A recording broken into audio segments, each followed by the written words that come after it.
I'm Macy Egeland. Only in Newsday, some Long Islanders now have less than a month to find new doctors. That's because Health First ended its association with Catholic Health. It sent letters to policyholders telling them to find a new in-network primary care provider by April 30th.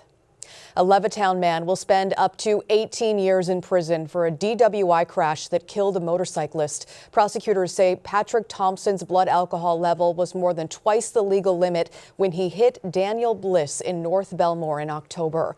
Thompson confessed in a plea deal in February.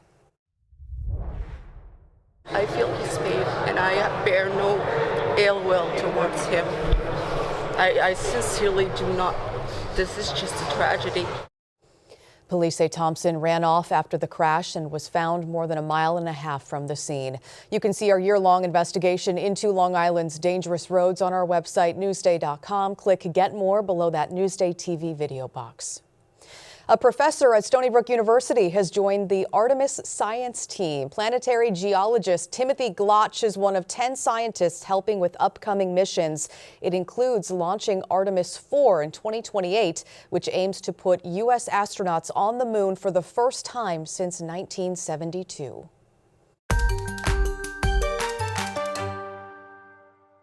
Only in Newsday, new tunnels in the town of Brookhaven will soon help turtles cross a busy road. It comes on the heels of this wildlife underpass in Middle Island that was built to help frogs and other animals travel between two ponds. Looks like it's working. The new tunnels will keep female turtles from getting hit near Cedar Beach on their way to nest. Turtle tunnels. Turtle tunnels. I love this. So cute. All right, we got a big day coming up for Yankees fans out there. It's opening day in the Bronx. We made it. Aaron Judge and the Bombers hosting the Miami Marlins. The Yanks have gotten off to one of MLB's hottest starts despite a pretty quiet offseason. So first pitch is set for 1:30 this afternoon. Let's see how that weather will hold up for opening day. Plus, we've got Easter coming up this Sunday. Meteorologist Jeff Banson is here with that forecast for us. Jeff. Yeah, lots to talk about, Macy. Yeah. And happy Good Friday, everybody out there. Happy Passover to those that celebrate.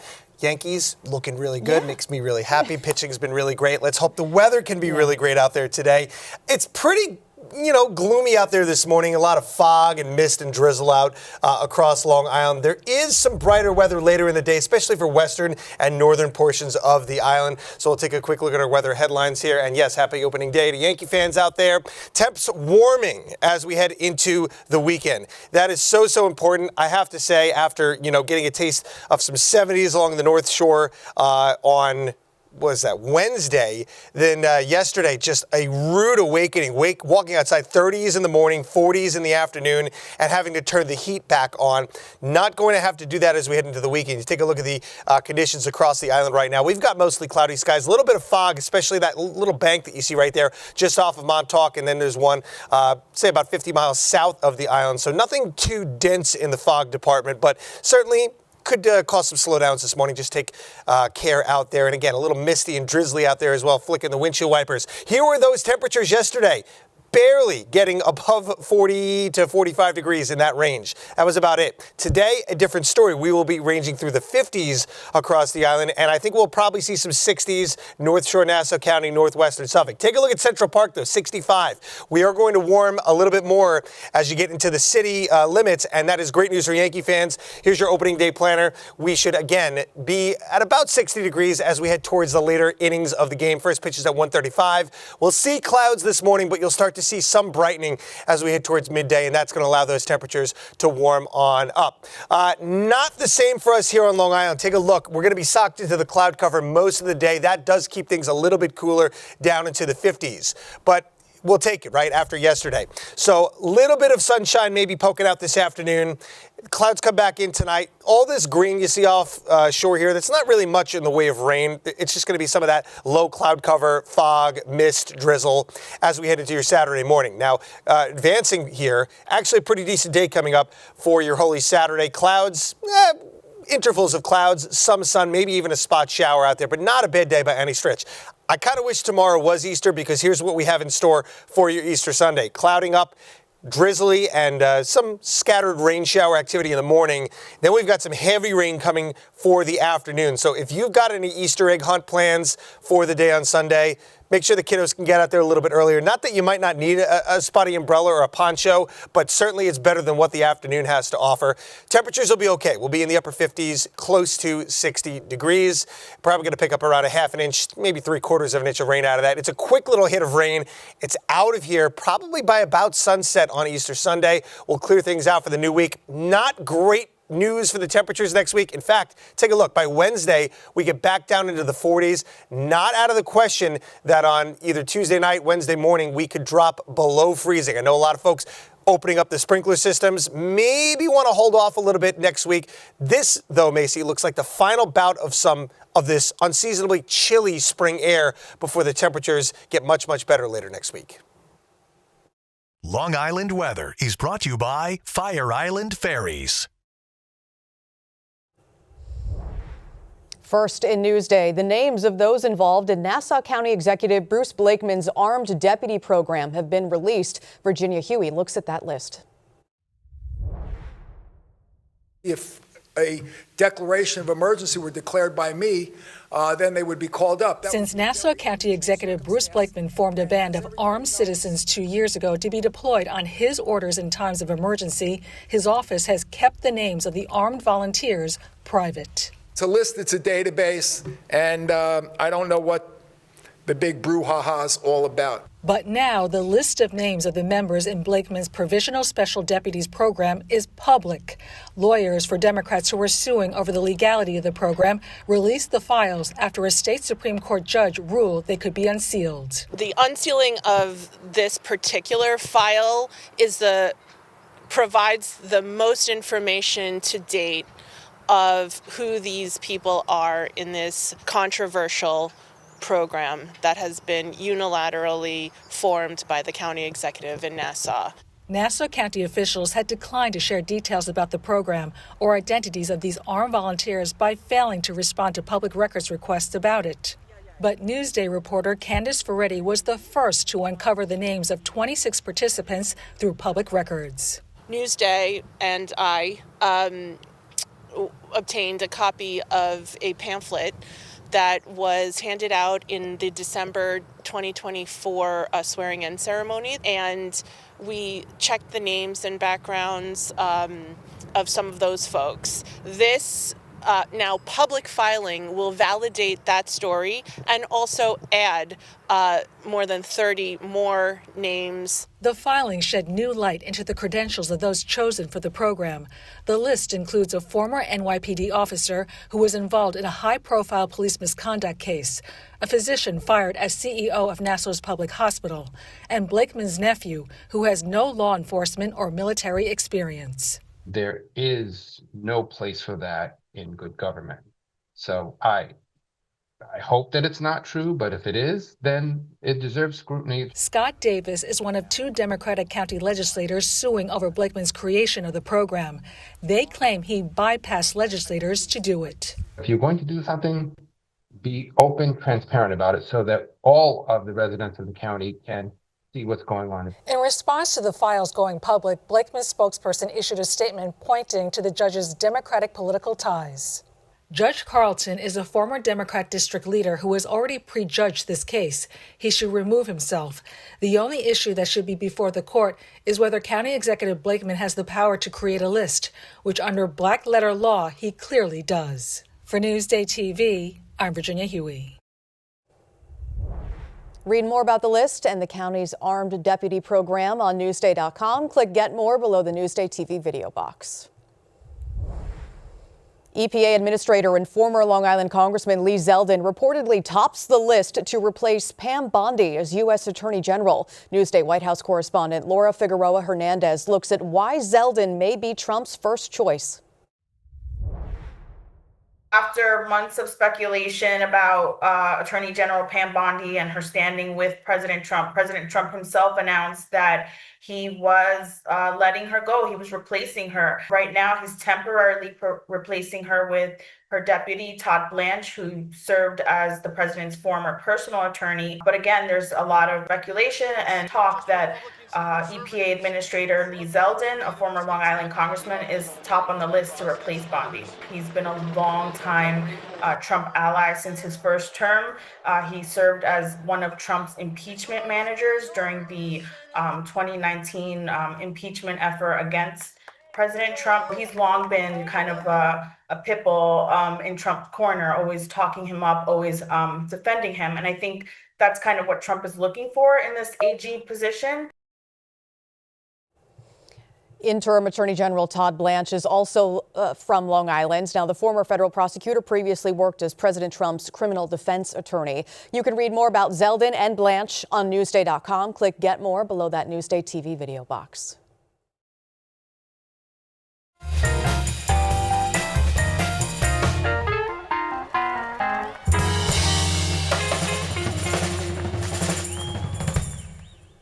Newsday at the movies. I'm Macy Egland. The new Super Mario Galaxy movie has the potential to be this year's first billion-dollar blockbuster, and it's based on a video game, of course. Newsday's film critic Rafer Guzman is here to tell us why he thinks this movie is going to be such a big hit. Rafer.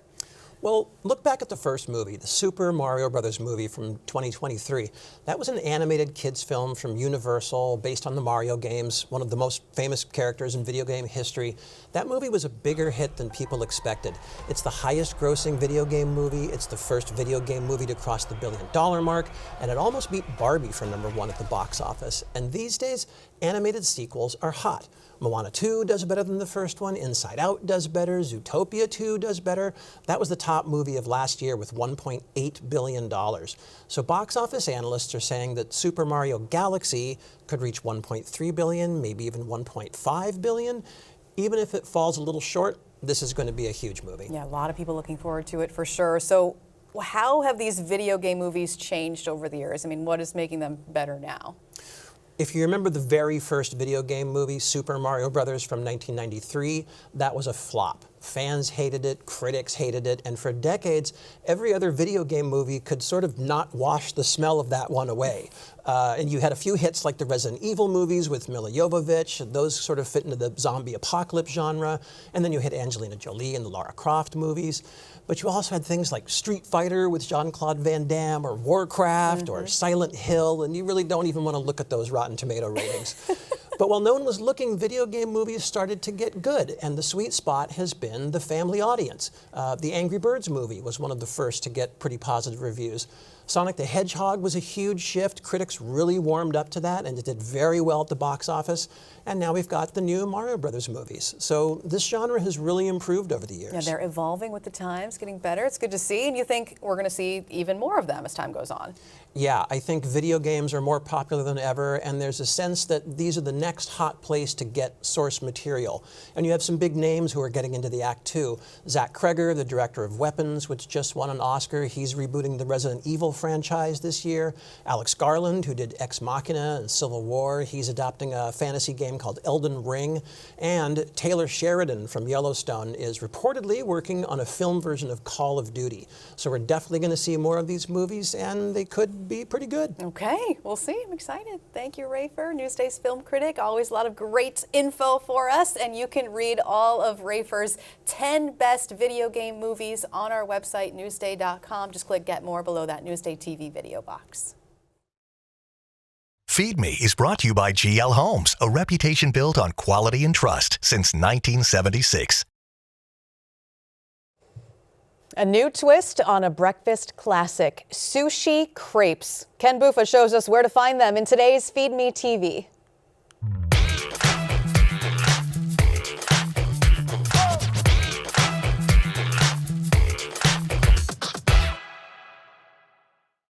These are the viral sushi crepes you can only find at G-Taste Crepe Cafe in Huntington. Let's go inside and see how they're made. Before we opened here, the whole thing started as a school project at Hofstra University. Really? Me and my brother. And we came up with crepes with a Georgian twist. Our specialty thing that we do, and the best thing about our crepe is that we kind of play around with the flavor of the crepe itself. We have a cocoa crepe, we have a matcha crepe, we have a cinnamon crepe, so we kind of give the flavor itself to the crepe. So this is our cocoa crepe. We've had it since day one. We have a banana, we roll it up in a crepe. Take my favorite knife. Why do you love this knife? It's very sharp and never lets you down. Because you know crepes are very hard to cut. You need a perfect cut. Oh, that's why. Okay, all right. Then we put Nutella and Oreo on top. You can also mix flavors. You can do mixed fruits, mixed Oreos, and we're only coming up more and more flavors day by day, week by week. Dude, these are huge too. I know how to use these, so I'm good. This goes in. You can either do the whole thing or kind of take a bite of it. I'm gonna do the half only on the bottom. Oh, good. Crepe half full kind of guy. Here we go. It's all the flavors. It's gonna kick in. That is so good. The crepe is really soft, the banana is really soft, and you get the crunch of the Oreo, and that caramel just hits you at the end. Dude, this is like a 10 out of 10. This is awesome. One of those with a cup of coffee. It sounds perfect. You can find more great places to eat on Newsday.com. Click Get More below that Newsday TV video box. All right, time now for the best in high school sports. Here's Jared Veluzzi. Spring sports are finally here, and we had some terrific plays to start off this season from so many games on Long Island, including girls flag football, and that's exactly where we'll start. As Belmore Merrick's Victoria Olson, she's going to take the toss, and look at the moves. She slices through the defense for the score as Belmore gets the win. And staying in Nassau County, Plain Edge was taking on Wansaw, and quarterback Gianna Ponticello off the play action. She's going to fire downfield to Madison Crandon for the TD in Plain Edge's victory. And in baseball, New Hyde Park's Joe Connolly, he had his first varsity home run earlier in the week. He says, "I'll take another." He goes deep, and New Hyde Park defeats Glen Cove. And also in baseball, Port Washington taking on Syosset, and Russell Schwartz, he goes opposite field. That one's gone, and Port defeats Syosset. And in softball, how about this? Hauppauge, they're down by 1 against ESM in the bottom of the 7th inning, but Ari Cortez is gonna deliver. This one goes into right field, and 2 runs will score for the Eagles as they get the dramatic victory. And in boys lacrosse, Harbor Fields, they've gotten off to a fantastic start, and Jake LaRocco will find the back of the net in transition for the victory. And also in boys lax, Lindenhurst taking on Half Hollow Hills, and JoJo Scavone will speed up field. He's going to find Caden Alzaraki for the unbelievable finish in Lindy's win. And Sayville girls lacrosse, they're tied at 5 with Victor, and Sophia Buffardi, the behind-the-back finish gave them the 1-goal lead over the 4-time defending state champs as the Golden Flashes got a massive non-league victory. As those were the plays of the week to start out the spring season. I'll be back next week with some more incredible plays. All right, looking forward to it. Jared's plays of the weeks are only part of this week's Sarah Sounds Off. This week, Greg Sarah focuses on high school baseball and softball. Click Get More below that Newsday TV video box for more.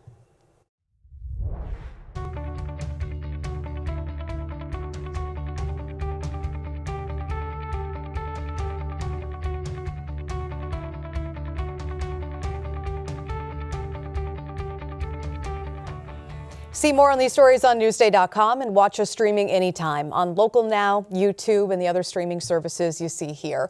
I'm Macy Egeland. We've got more local news coming up.